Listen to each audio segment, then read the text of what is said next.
मित्रों नमस्कार। Parameter of law के इस चैनल में मैं आपका हार्दिक स्वागत करता हूं। इस चैनल के माध्यम से मैं सभी कानूनी बिंदुओं को स्पष्ट करने का प्रयास कर रहा हूं। आज का इम्पोर्टेंट टॉपिक है जनहित याचिका या पब्लिक इंटरेस्ट लिटिगेशन या लोकहित याचिका भी इसे कहा जाता है। ये क्या होती है? समाचार पत्रों में आप आए दिन पढ़ते रहते हैं, समाचारों में सुनते हैं, किसी भी मुद्दे को लेकर वो कहाँ जनहित याचिका दायर होगी, किन मुद्दों पर दायर होगी, कौन दायर कर सकता है, कैसे दायर हो सकती है, इन सभी बिंदुओं पर इसमें प्रकाश डालूंगा। तो ये जो कंसेप्ट है पीआईएल या जनहित याचिका का या लोकहित याचिका जिसे कहते हैं पब्लिक इंटरेस्ट लिटिगेशन,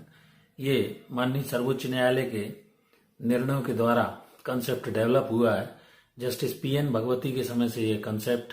क्लियर हुआ। इसमें अधिक लोकप्रिय जो भी कोई शब्द किसी तरह का मुद्दा होता है, सार्वजनिक हित होता है या आम लोगों के हितों की रक्षा के लिए ये पीआईएल लगाई जाती है। इसमें दो जगह पीआईएल प्रस्तुत करने का प्रावधान है, माननीय सर्वोच्च न्यायालय और माननीय उच्च न्यायालय। माननीय सर्वोच्च न्यायालय के समक्ष आर्टिकल 32 इंडियन कॉन्स्टिट्यूशन तथा आर्टिकल 226 इंडियन कॉन्स्टिट्यूशन के अंतर्गत माननीय उच्च न्यायालय के समक्ष अधिकारों की रक्षा के लिए ये जनहित याचिका या तो कोर्ट स्वयं सो मोटो अर्थात स्वयं संज्ञान ले सकती है, कोई पत्र के द्वारा, समाचार के द्वारा किसी तरह से उन्हें जानकारी में आता है और समस्या के निदान के लिए संवैधानिक कोई ऐसा मुद्दा है जिसमें वहाँ के न्यायाधीशों को ऐसा लगता है कि ये मामला पब्लिक इम्पोर्टेंस का है, लोकहित से जुड़ा हुआ है, तो ऐसे सार्वजनिक या आम लोगों के हितों की रक्षा के लिए पीआईएल को न्यायालय सो मोटो भी तथा किसी के द्वारा प्रस्तुत करने पर स्वीकार कर सकता है। इसकी व्याख्या ये है कि ये कंसेप्ट जो है जस्टिस पीएन भगवती जो माननीय सुप्रीम कोर्ट के चीफ जस्टिस ऑफ इंडिया थे उनके समय से आया और सार्वजनिक हित तथा आम लोगों के लिए ये आर्टिकल 32 में माननीय सर्वोच्च न्यायालय में तथा आर्टिकल 226 के अंतर्गत हाईकोर्ट में प्रस्तुत किया जा सकता है। न्यायालय में किन मुद्दों पर ये पीआईएल दायर होगा, उनमें मुख्य मुद्दे जो मैं आपको बताता हूँ। या तो कारागार से संबंधित कोई बंदी है, बाल श्रम से संबंधित है, कोई बंधुआ मजदूरों से संबंधित है, उपभोक्ताओं से संबंधित मामले हैं, शिक्षा राजनीति से संबंधित हैं, चुनाव से संबंधित हैं, भ्रष्टाचार से संबंधित हैं, खाद्य पदार्थों में मिलावट से संबंधित हैं, सड़क से संबंधित हैं, सुरक्षा से संबंधित हैं, मानवाधिकार से संबंधित हैं, दंगा पीड़ितों से संबंधित हैं, आतंकवाद आदि से संबंधित हैं। तो इन सब मुद्दों पर जनहित याचिका या तो न्यायालय स्वयं सो मोटो स्वयं संज्ञान लेकर या किसी भी ऐसे एनजीओ या लोकहित से जुड़े हुए व्यक्ति जिसका सार्वजनिक या आम लोगों के हितों की रक्षा के लिए काम करता है उसके द्वारा प्रस्तुत की जा सकती है। इसमें अधिवक्ता भी रखा जा सकता है या वो व्यक्ति स्वयं जो है कोर्ट को कन्विंस कराता है और कोर्ट को ऐसा लगता है कि जनहित या लोकहित का मामला इन्वॉल्व है तो उसे वो पब्लिक इंटरेस्ट लिटिगेशन के रूप में स्वीकार कर लेते हैं। कुछ मुद्दे ऐसे हैं जैसे सेवा से संबंधित कोई इंडिविजुअल मामला है, पेंशन से, ग्रेच्युटी से, उसके अलावा कोई अन्य मामला न्यायालयीन मामलों से टेनेंट वगैरह से संबंधित है, तो ऐसी स्थिति में ये जनहित याचिका को न्यायालय जनहित याचिका के रूप में स्वीकार नहीं करता क्योंकि वो इंडिविजुअल के द्वारा कोर्ट के समक्ष लगाई जा सकती है। भारत में सुप्रीम कोर्ट और हाई कोर्ट में कोई अधिकार, जैसा कि मैंने अभी आपको बताया, आर्टिकल 32 के अधीन सुप्रीम कोर्ट और आर्टिकल 226 के अंतर्गत राज्य के उच्च न्यायालय में लगाई जाती है। इसमें सरकार को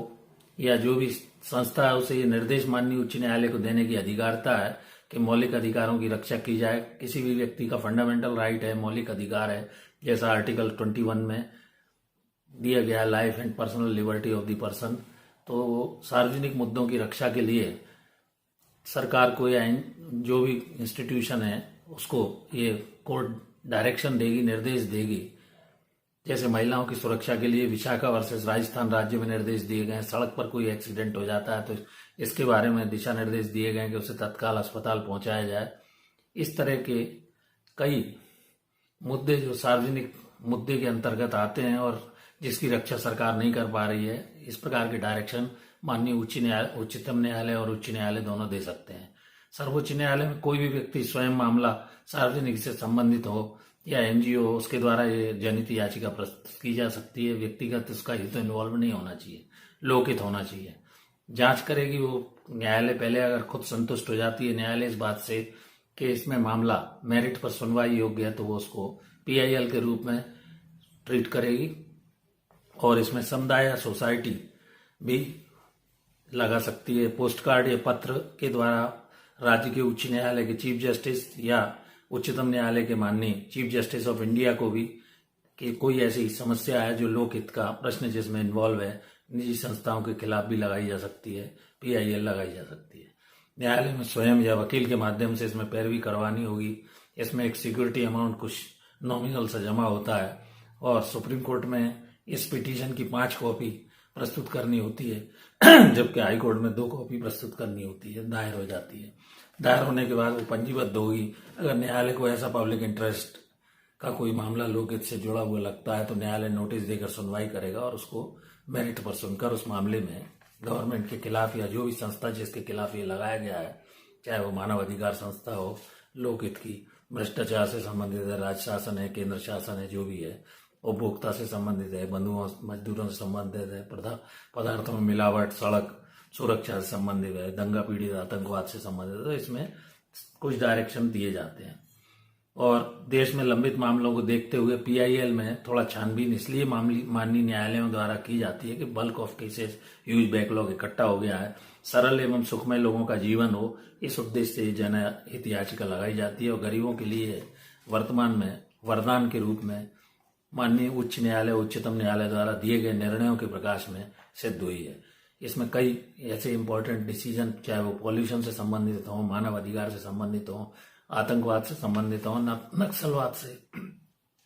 संबंधित रहे हो, खाद्य पदार्थों में मिलावट से संबंधित हो, भ्रष्टाचार से संबंधित हो, ऐसे बहुत सारे इंपॉर्टेंट मामलों में अभी तक निर्णय माननीय सर्वोच्च न्यायालय ने राज्य सरकारों को दिए हैं और केंद्र सरकार को भी दिए हैं, जिससे लोगों का जीवन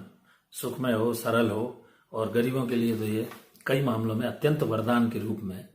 फूड सिक्योरिटी आदि के मामलों में सभी में सिद्ध हुई है। तो इस प्रकार मैंने इस वीडियो में आपको जनहित याचिका के बारे में मोटी मोटी जानकारी दी। आशा करता हूँ मेरा यह वीडियो अच्छा लगा होगा। यदि आप इस चैनल पर नए हैं और अभी तक आपने इस चैनल को सब्सक्राइब नहीं किया, सबसे पहले से सब्सक्राइब कर लें। आने